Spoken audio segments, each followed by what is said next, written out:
देखिए, झूठ का घड़ा भर चुका है और वो कभी भी आप देखेंगे कभी फूट सकता है। ईडी अपना काम कर रही है, आपके सामने कुछ छुपा नहीं है। वो ईडी से लगातार जो है छुप रहे हैं, कभी किसी की आड़ ले रहे हैं, कभी किसी की आड़ ले रहे हैं, लेकिन सच्चाई जो है जनता के सामने आएगी। ओबीसी का भी अपना स्टैंड है, केजरीवाल का कोई स्टैंड नहीं है। ये कभी अपनी माँ की खाता है, कभी बाप की खाता है, अपने बेटे की खाता है, ये किसी का नहीं।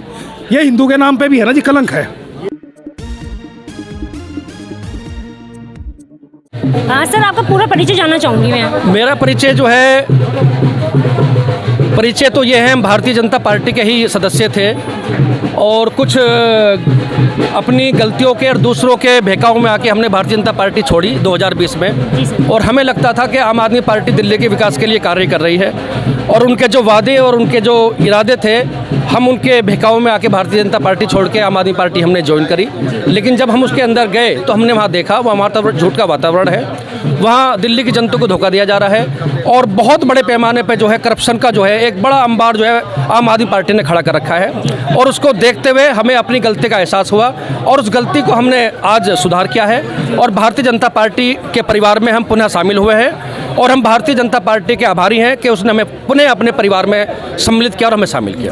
तो सर, आपको क्या लगता है कि इस बार दिल्ली में बीजेपी अपना झंडा गाड़ पाएगी? देखिए, बिल्कुल साफ नीति है, जो मोदी जी का विजन है, जो मोदी जी का जो कार्य है, वो आज पूरी दिल्ली, पूरा देश और पूरी दुनिया जो है इस बात का आज कायल है कि मोदी जी के नेतृत्व में जो है देश दिन दुगनी 4 गुना तरक्की कर रहा है और आगे बढ़ रहा है।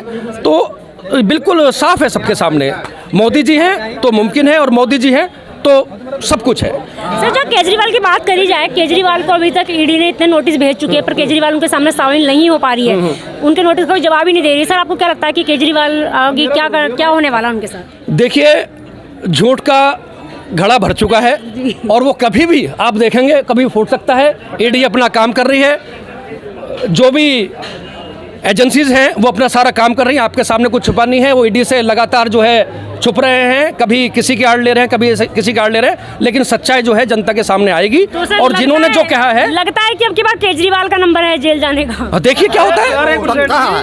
ये तो आप सभी लोग इससे तो वाकिफ है, अवगत है कि जो होना है वो होगा। जो जिन्होंने जैसा किया है वो ऐसी भरपाई करेंगे, ऐसा भरेगा और ईडी अपना काम अपना कार्य करेगी। और एक बात सर, एक बात बताइए आप, जैसे कि अभी कहा जा रहा है कि अब की गठबंधन की सरकार बन रही है और वो बीजेपी पे बहुत भारी पड़ेगी, तो उसके बारे में क्या कहना चाहिए? इनके कार्यकर्ताओं की इनकी तो जमाना छोड़ दो, इनके कार्यकर्ता रोड पे भी नहीं आएंगे। बहुत बुरा हाल होना इनका, ये देश हित में नहीं है। मेरा निजी स्टेटमेंट है, ओबीसी का भी अपना स्टैंड है, केजरीवाल का कोई स्टैंड नहीं है। ये कभी अपनी माँ की खाता है, कभी बाप की खाता है, अपने बेटे की खाता है, ये किसी का नहीं। ये हिंदू के नाम पे भी है ना जी, कलंक है। ये अपनी पार्टी में उनका भी सगा नहीं है। ये झूठ बोलते हैं, सुनिए, झूठ बोलते हैं। जो गठबंधन की आप बात कर रहे हैं, ये गठबंधन नहीं है, ठगबंधन है।